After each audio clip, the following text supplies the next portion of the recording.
So I'd like to call the Executive Committee to order and welcome those that are visiting us live streaming this morning. At this time, I would ask for anybody to declare pecuniary interest. Hearing none, moving down the agenda, action items. 2A, draft community grant policy. Who would like this? Kelly? Through you, Mr. Warden, I can start, and then I'll call upon Jill Rood if you like. Just to remind County Council that and Executive Committee that as part of the 2017 budget process, there was discussion for the need to have a granting policy for community groups on a go-forward basis.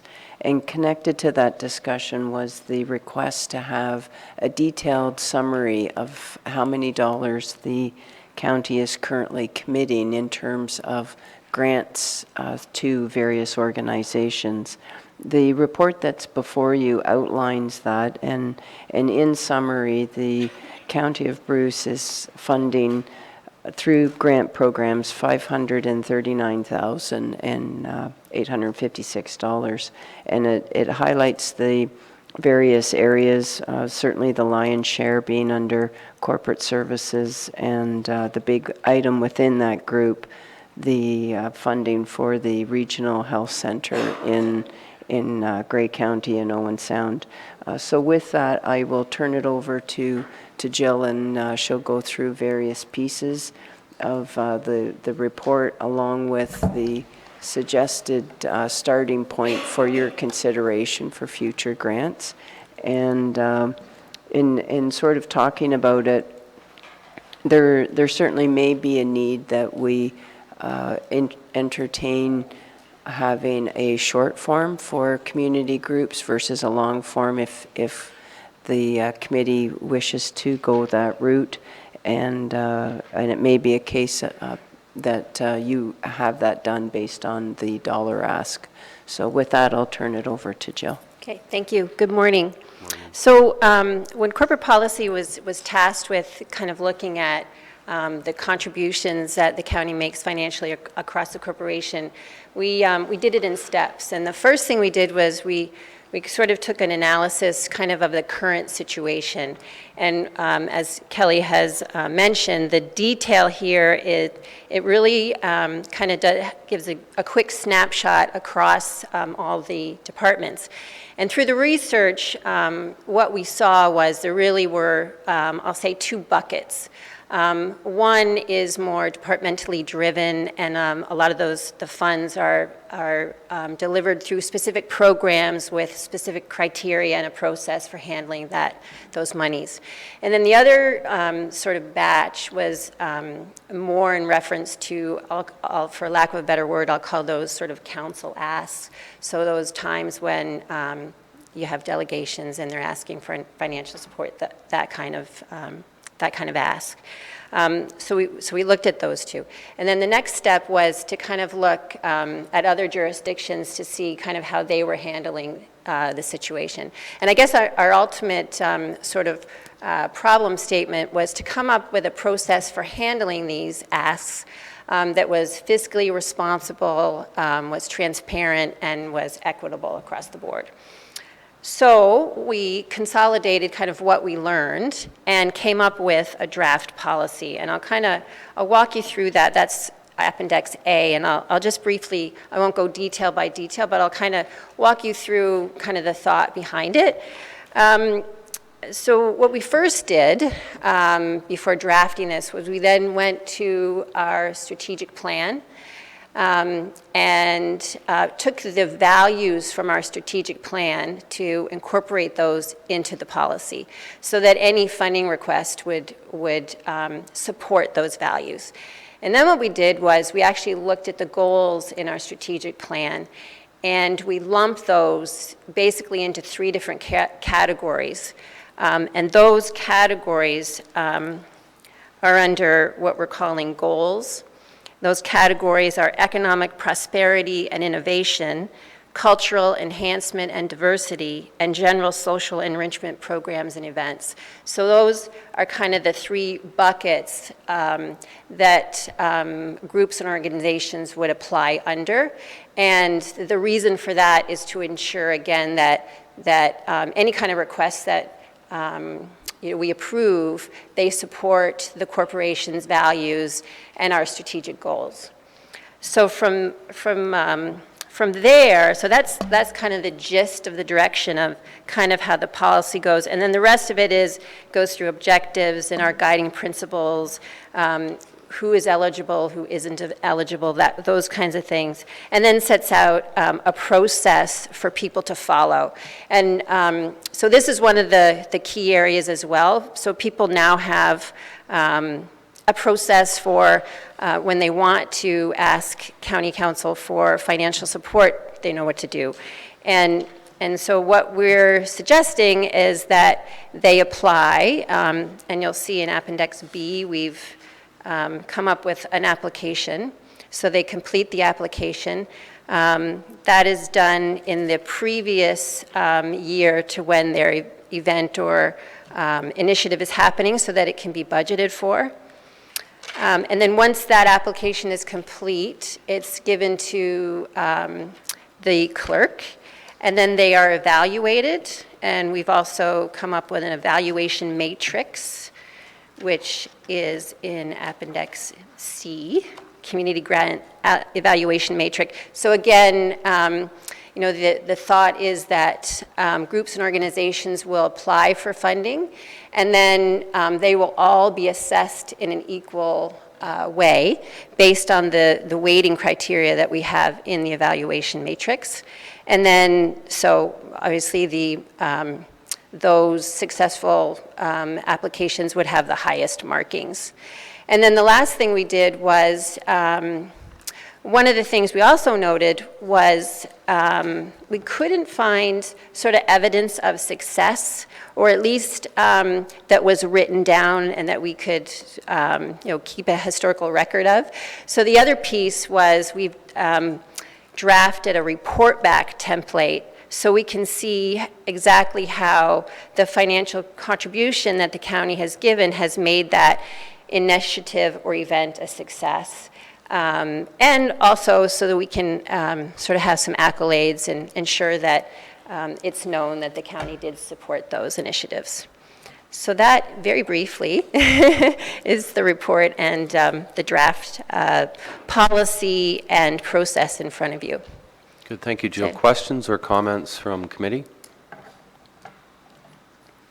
Milt? Yeah, not so much on the policy, but I'm just looking at the various sections here, Jill. And the Community Service Recreation Fund, which I agree with, I think, if I know. But in Social Services report today, there's something in there about a fund plus Jumpstart. So how does this work back and forth with, and I don't really understand Jumpstart that well, so yes, please. Through you, Chair, the report today is to look at changing the particular program guidelines of that program and changing the name of it, because there has been a reduction in the amount of fund monies available that we'll grant this year. So that's why we're changing the eligibility criteria for that program to match what funds we have available. And then I can give a more deeper description of how Jumpstart relates to it in that committee report later today. So that we can understand how they work together. Basically, we're just trying to leverage other funds that are available in the community to support what we no longer have the funds to support. Right. If you make an application, though, to Jumpstart, you automatically, if you qualify, do you automatically get it? That's correct. Okay. So this here, this recreation fund here, that is... So that's sort of that other bucket. So if there's already a program in place that a department operates and already has specific criteria and a process, then that ask would not follow this policy. Because that, their department already has specific criteria in place to run that program. So what are we funding with this now? Are we funding something with this now? The recreation fund? So through you, Chair, that was our 2016 budget, and that Yes. recreation fund was actually dollars that were going to pay for enrollment and registrations to sports, music, camps for Okay. children that are part of our caseload. Yeah, okay, good. I just wanted to make sure I was, and plus the Regional Health Center, is this our last one, or do we have another one? No. I believe there's another one. Is that Betty and can confirm? One Yeah. more. All right, yeah, good, thank you. Mike? Thanks, Mr. Warden. I really like the idea of having some criteria and that the criteria tie back to something that's important to Bruce County. I think that's a great idea. It's all, it'll always be somewhat political, and it'll be up to county council to say yes or no. But to have some guidelines to say to people, this is how we're going to interpret it, I think it is. I think, in reality, I think those, half of that is already going to hospitals, and that's not going to go away. We hear it again today, to healthcare. So I think we need to try and set a limit to say this year is how much we're going to go, and then you have to be kind of mean sometimes and say no to people. We've met our target, but I do like the guidelines. Other comments? Paul? Excuse me, I think the process and the guidelines, I agree with Mayor Smith that would be excellent. I see on the report today, it talks about 216 actuals. So, and we've passed the 217 budget. Would it be possible to see what's been committed for 217 versus this 216 actual? Certainly. And like we have some requests that we haven't been able to respond to. So 217 would be very interesting to see how did that compare to the 216 and what's being approved. Through you, Mr. Warden, we can have that we'll return that to the Executive Committee in March. Okay. Other comments? I want to thank Jill for the report, and I did have a brief discussion with Kelly about it. I think we have to short form it somewhat because I don't want our volunteers being dissuaded by not putting in an application because it gets too frustrating. And going back to our strategic plan, part of what our discussions were cutting the red Sure, tape. yes. So, and I think if we can find a way. And I also agree that maybe what we should do is go to the public and say, anybody that's looking for any kind of funds for, say, 2018, all applications have to be in prior to budget deliberations. And that's just a thought I'm thinking about, because then Mike, it is easier to say after, the cutoff date, the budget's been passed, that's it. It's just, don't even come to county council because, we've set our budget and we just don't have any funds. But we all know it'll still happen. But I'm putting that out there, so. But I think the short form, I think, is very important. Okay. For our volunteers. Mhm. Yeah, we can edit it, work on Okay. that. Yep.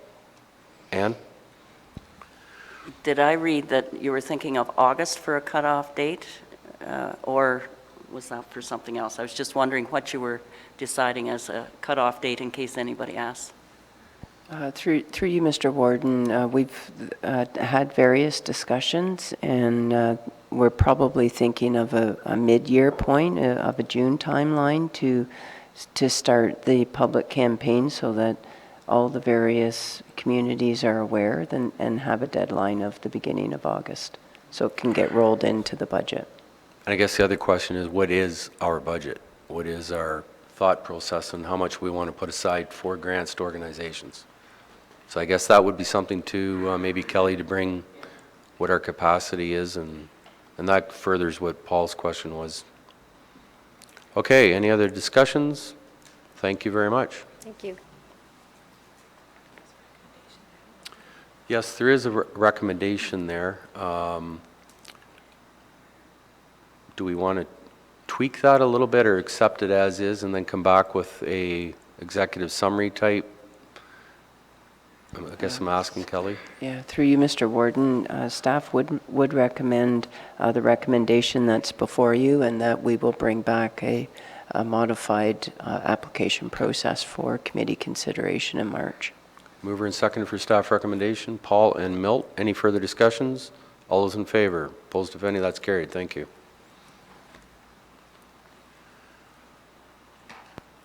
Okay, the fees and charge by law annual review. That was a fairly lengthy document, but well-written, yes. Yes, it was. So you have seen, there is a staff recommendation. Do I have a mover and seconder there? And then I will open it up for discussions. Mover, Mike, David, any discussions? More house cleaning than anything? As is, yeah. All right, all those in favor? Opposed, if any, that is carried. Anne Marie.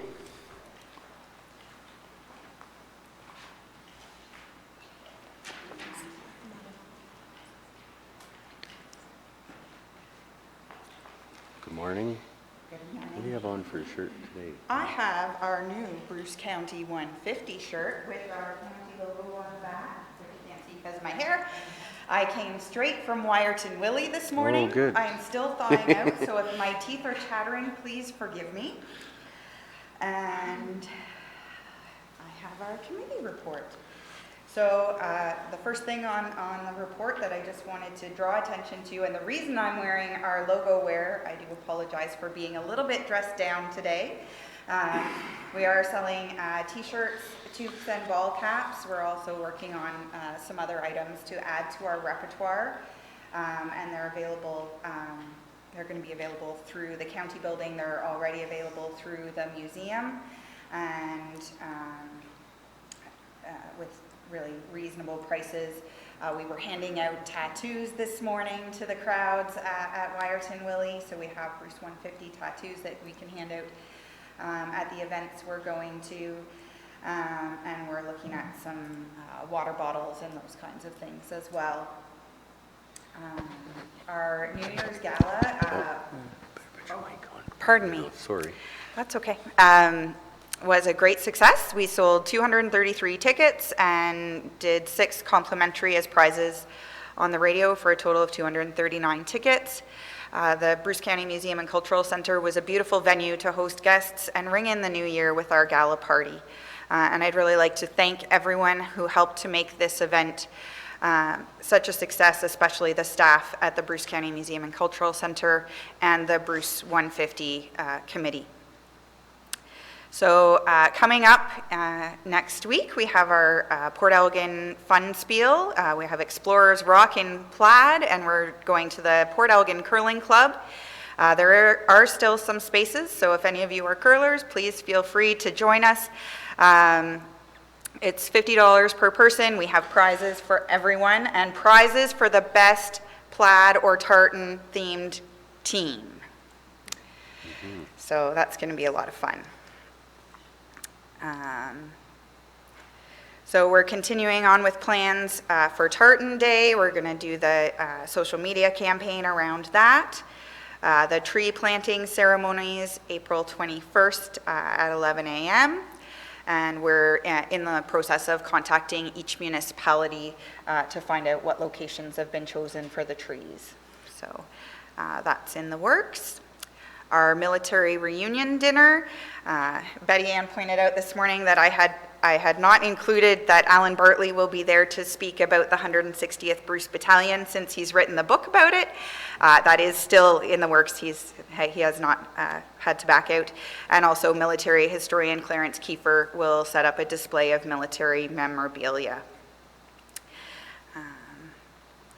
Doors Open is coming together very nicely. We're working with committees from the communities across Bruce County.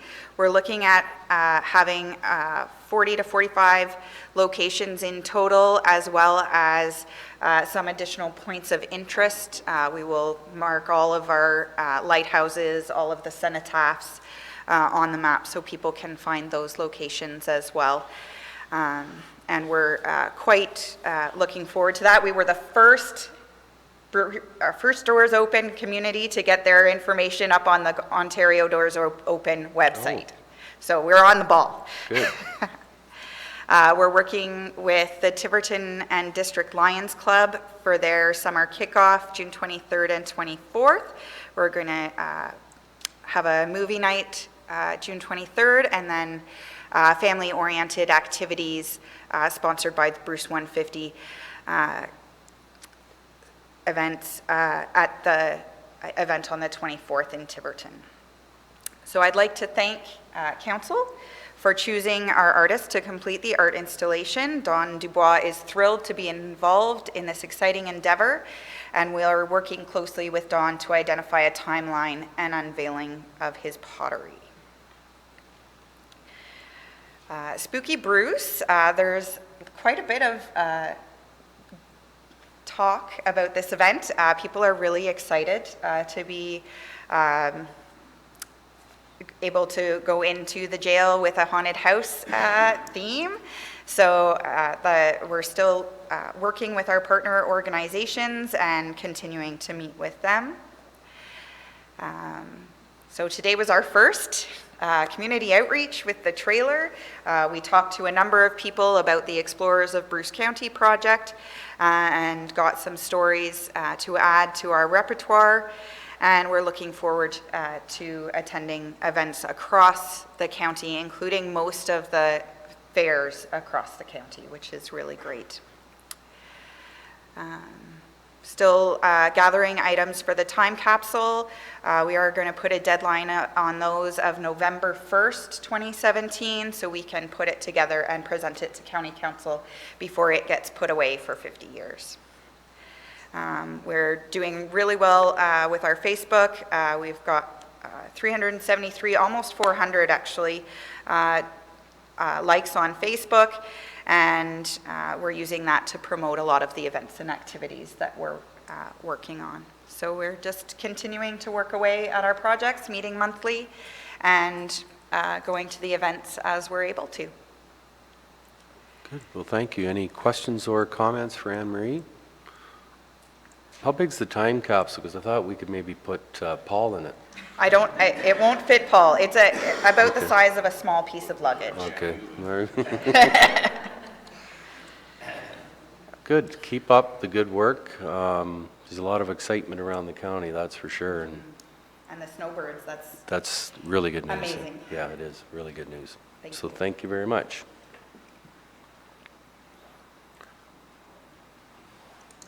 So I think we're going to go up.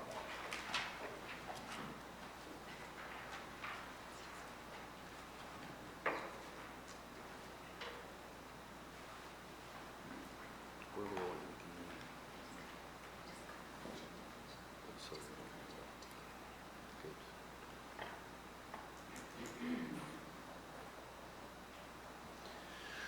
Okay, we will go into closed session, that the committee move into closed meeting to discuss Community Emergency Management Coordinator, CMC, fee for service pursuant to Section 2B of the Municipal Act related to personal matters, but an identifiable individual, including municipal or local board employees. I need a mover and seconder to go in. Anne, Mike, all those in favor? We are now